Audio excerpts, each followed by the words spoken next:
Bonjour à tous, bienvenue sur ma chaîne. Si vous êtes fan de drame, de suspense et d'histoires inspirées par le monde vibrant de Nollywood, vous êtes au bon endroit. Aujourd'hui, je vous propose un récit captivant, rempli de romance, de mystère et de tension. Alors installez-vous confortablement et plongez dans cet univers de secrets et de surprises. Et si vous êtes nouveau ici, n'oubliez pas de vous abonner pour ne pas manquer d'autres histoires palpitantes. Notre histoire commence dans la communauté animée de Makoko, à Lagos, au Nigeria. C'est ici que nous rencontrons Uzor, un jeune homme avec de grands rêves de devenir riche un jour. Uzor espère que la chance lui apportera des richesses, tandis que son père, Mazi Okoye, est un pêcheur travailleur qui croit fermement en la valeur de la détermination. Sans travail acharné, il n'y a pas de succès, dit-il souvent, encourageant Uzor à construire sa vie de ses propres mains plutôt que d'attendre que la fortune vienne à lui. Un jour fatidique, Uzor et son père partent pêcher dans les eaux calmes près de Makoko. Alors qu'ils dérivent le long de la rivière, Uzor se perd dans ses pensées, rêvant d'une vie grandiose où il conduirait les plus belles voitures et porterait les vêtements les plus chers. Il trouve un endroit sous un grand arbre et laisse son esprit vagabonder, imaginant l'avenir dont il rêve. Soudain, ses rêveries sont interrompues. Allongée sur la berge se trouve une mystérieuse jeune femme, son corps inerte et immobile, écoué sur le rivage par les douces vagues. Choqué, Uzor appelle son père. « Papa, il y a une femme ici. Elle a l'air d'avoir besoin d'aide. » Mazi Okoye cependant réagit avec inquiétude. Il s'approche rapidement, le visage assombri par l'inquiétude. « Uzor, crie-t-il, éloigne-toi d'elle. Elle pourrait être un esprit de l'eau, une créature de la rivière. »« Papa, » réplique Uzor en secouant la tête, « tu crois encore à toutes ces vieilles superstitions? Et si ce n'était pas un esprit? Et si elle avait simplement besoin de notre aide ?» Mazi Okoye semble mal à l'aise. « Et si elle est morte, Uzor? Que penses-tu pouvoir faire pour elle ?» Alors qu'ils rinçaient leur fil de pêche, prêts à partir, quelque chose d'inattendu se produit. La jeune femme éternue. Le cœur d'Uzor bondit. Elle est vivante. Sans hésiter, il se précipite vers elle, ignorant les avertissements de son père. Mazi Okoye l'observe, partagé entre la peur et le désir de bien faire. Malgré sa méfiance, il voit la détermination de son fils et après plusieurs supplications de ce dernier, il accepte à contre-cœur d'aider. Il soulève la jeune femme avec précaution et la ramène chez eux, dans leur modeste maison de Makoko. Mazi Okoye, qui a des connaissances en herbes traditionnelles, commence à soigner ses blessures, espérant l'aider à se rétablir. Pendant 2 jours, ils prennent soin d'elle, veillant sur elle alors qu'elle reprend progressivement des forces. Elle reste silencieuse et mystérieuse, les yeux lointains, comme hantée par une douleur cachée. Puis, le 3e jour, quelque chose d'étrange se produit. La jeune femme avait survécu, mais quelque chose n'allait pas du tout. Elle avait perdu la mémoire, incapable de se rappeler comment elle avait fini au bord de la rivière ou pourquoi elle avait failli se noyer. Elle se souvenait à peine de son propre nom. Malgré cette amnésie, elle était en bonne santé physique et Mazi Okoye et Uzor étaient soulagés de la voir sur la voie de la guérison. Au fil des jours, Uzor et la jeune femme se rapprochèrent. Uzor, désireux de l'aider, commença à lui enseigner les coutumes et traditions de leur communauté. Ils riaient ensemble, partageaient des histoires et passaient des heures à explorer le village. Les deux devinrent rapidement amis, et leur lien se renforça à mesure qu'ils passaient du temps ensemble. Un jour, en consultant son téléphone, Uzor tomba sur un avis de recherche qui ressemblait étrangement à la jeune femme. Sa photo et sa description correspondaient parfaitement. Uzor montra immédiatement l'avis à son père, mais Mazi Okoye lui conseilla d'attendre, disant « Fils, si elle ne se souvient de rien pour le moment, il est peut-être trop tôt. Laissons-la récupérer à son rythme. » Puis, quelque chose d'inattendu se produisit. Uzor et la jeune femme étaient assis sur une branche d'arbre, riant et profitant du moment. Soudain, elle perdit l'équilibre et tomba, frappant le sol durement. Le cœur d'Uzor battait à toute vitesse tandis qu'il se précipitait pour l'aider, la soulevant avec précaution et la ramenant chez eux,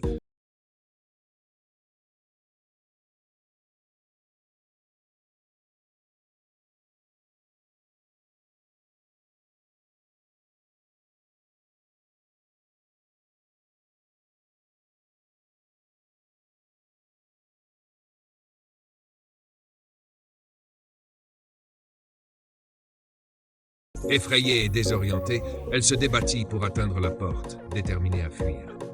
Uzor réussit à l'arrêter, la retenant doucement, la suppliant d'écouter.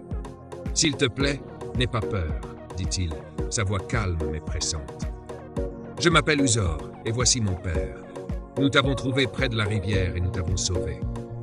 Nous avons pris soin de toi quand tu étais blessé. » Alors qu'Uzor racontait l'histoire de leur rencontre, la jeune femme commença à se calmer.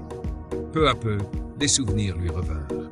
Elle regarda Uzor avec un mélange de gratitude et de tristesse. « Je m'appelle Adaez, dit-elle enfin, sa voix ferme mais empreinte de peur.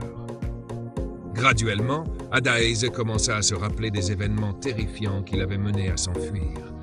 Elle expliqua que son père était un riche PDG, propriétaire d'une grande entreprise. Il avait de nombreux employés et membres du conseil d'administration, mais ils n'étaient pas tous loyaux envers lui. Un jour, poursuivit Adaez, j'ai surpris certains membres du conseil en train de comploter contre lui.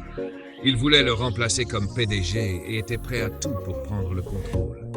Elle s'arrêta, visiblement ébranlée, puis continua. Sur le chemin du retour, je me suis confié à notre chauffeur de famille, pensant qu'il m'aiderait. Mais ce que je ne savais pas, c'est qu'il faisait partie de leur complot.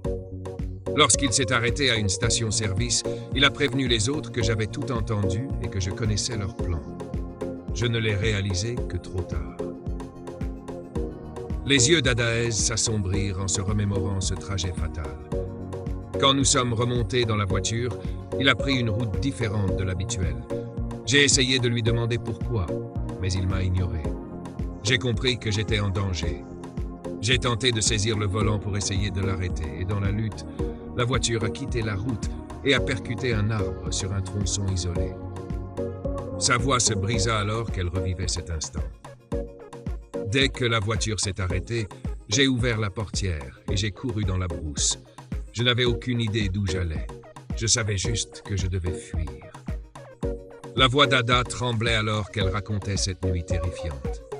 Ému par l'histoire d'Ada, Uzor ressentit une détermination nouvelle. « Ada, dit-il, nous devons te ramener auprès de ta famille. Tout le monde te cherche et c'est partout sur les réseaux sociaux. Mais nous devons être prudents. Nous ne savons pas à qui nous pouvons faire confiance. » Le lendemain matin, Uzor élabora un plan pour contacter la police tout en gardant Ada cachée, craignant que ses ravisseurs soient encore sur ses traces. Uzor se rendit seul au commissariat, avec Ada observant de loin. Une fois au commissariat, il demanda à voir le commissaire de police. Lorsqu'il rencontra le commissaire, Uzor prit une profonde inspiration et dit « Je connais l'endroit où se trouve la jeune femme disparue. » Les yeux du commissaire s'agrandirent. « Jeune homme, où est-elle » demanda-t-il avec urgence. Uzor répondit « Je dois voir son père d'abord avant de révéler sa localisation. » Reconnaissant le sérieux dans le ton d'Uzor, le commissaire appela rapidement le chef Kenneth, le père d'Ada, et lui expliqua qu'un jeune homme, prétendant connaître l'endroit où se trouvait sa fille, l'attendait au commissariat. Cependant, il ne révélerait rien tant que le chef Kenneth ne serait pas arrivé. Plus tard dans la journée, le chef Kenneth arriva au commissariat, accompagné de son chauffeur de confiance, ignorant que cet homme faisait partie du complot contre lui. Alors que le chef Kenneth et le commissaire questionnaient Uzor au sujet de la localisation d'Ada, celle-ci entra dans le commissariat. Mais dès qu'elle aperçut le chauffeur, elle changea rapidement de comportement. Elle fit semblant de ne pas reconnaître son père. Elle regarda autour d'elle, feignant la confusion, et s'adressa aux officiers. « Excusez-moi, messieurs les agents, où est mon petit ami ?» Le chef Kenneth resta bouche bée. Il la regarda incrédule et dit « Ada ? Ne me reconnais-tu pas? Je suis ton père. » Ada secoua la tête et répondit froidement « Je ne vous connais pas. Pourquoi retenez-vous Uzor ici ?» Son attitude glaciale choqua à la fois Uzor et les policiers. Le chef Kenneth, humilié et le cœur brisé, se tourna vers le commissaire, convaincu qu'Uzor avait d'une manière ou d'une autre hypnotisé Ada et lui avait fait oublier sa famille. Furieux, il exigea « Enfermez ce garçon, il a fait quelque chose à ma fille et je ne le tolérerai pas. » Le chauffeur acquiesça avec empressement, disant « Chef, vous avez absolument raison, il doit l'avoir ensorcelée. » Sans plus de questions, la police arrêta Uzor et le chef Kenneth ramena Ada chez lui. Cette nuit-là, lorsque la maison fut silencieuse, Ada se glissa dans la chambre de son père. Elle s'approcha prudemment de lui et chuchota « Papa, Uzor est innocent. » Le chef Kenneth se redressa, stupéfait. « Ada, tu me reconnais ?» Ada hocha la tête et posa un doigt sur ses lèvres. « S'il te plaît, parle plus bas, papa. J'ai fait semblant de ne pas te connaître au commissariat pour une raison. » Le chef Kenneth, déconcerté, demanda « Pourquoi tu fais cela, Ada ?» Ada expliqua à voix basse « Le chauffeur, il fait partie d'un complot. La dernière fois que j'étais dans ton entreprise, j'ai surpris une conversation. Certains membres du conseil d'administration, y compris l'un de tes amis proches, projettent de te destituer de ton poste de PDG. J'ai essayé de prévenir le chauffeur sans savoir qu'il était impliqué. Quand il a compris que je connaissais leur plan, il a organisé mon enlèvement. » Le visage du chef Kenneth pâlit en réalisant l'ampleur de la trahison. Ada continua. Lorsque le chauffeur s'est arrêté à la station-service, il a fait semblant d'aller aux toilettes, mais il informait les autres que j'étais au courant du complot. Ensuite, il a pris une route différente et n'a pas répondu quand je lui ai demandé ce qui se passait. J'ai compris que j'étais en danger. Ada décrivit le moment terrifiant où elle se débattit avec le chauffeur alors qu'il roulait à vive allure. J'ai lutté avec lui, essayant de saisir le volant pour arrêter la voiture. Nous avons fait une embardée dangereuse. Puis, bang! La voiture a percuté un arbre sur une route isolée. Tout est allé si vite. Ses yeux se remplirent de larmes en se rappelant le chaos. Dans la confusion, j'ai réussi à ouvrir la portière de la voiture et à m'enfuir dans la forêt, courant pour sauver ma vie. Mais il était juste derrière moi. Il ne lâchait rien. J'avais tellement peur. Finalement, je suis arrivé près d'une falaise près de la rivière. J'ai glissé, je suis tombé et j'ai perdu connaissance dans l'eau. Le chef Kenneth écoutait sous le choc, le cœur brisé pour sa fille. « Tu es en train de me dire que le chauffeur a menti ? Il est rentré à la maison en affirmant que tu avais été kidnappé et qu'il avait combattu tes agresseurs, qu'il avait même endommagé ma voiture en essayant de te sauver ?» Ada hocha la tête, ses yeux remplis de douleur. « Oui, papa, il vous a tous trompés. » Déterminé à révéler la vérité, le chef Kenneth organisa une réunion d'urgence avec son personnel et les membres du conseil pour le lendemain. Il invita le commissaire de police et son équipe à assister à la réunion et fit en sorte qu'Uzor soit présent, voulant qu'il participe au processus pour blanchir son nom. Lorsque la police et Uzor arrivèrent à l'entreprise, le chef Kenneth ordonna à son équipe de sécurité de verrouiller les portes, ne permettant à personne d'entrer ni de sortir, y compris le chauffeur. Il voulait s'assurer que tout le monde soit présent pour entendre le témoignage d'Ada. Dans la salle de réunion, avec tout le monde rassemblé, le chef Kenneth demanda à Ada de raconter son histoire devant tous. Prenant une profonde inspiration, Ada répéta courageusement chaque détail de son expérience, depuis le moment où elle avait surpris le complot contre son père jusqu'à sa fuite harassante. La stupeur envahit la salle tandis qu'elle parlait, des exclamations et des murmures se répandant parmi les membres du conseil et le personnel. Une fois qu'Ada eut terminé, le chef Kenneth se tourna vers la police, la voix ferme.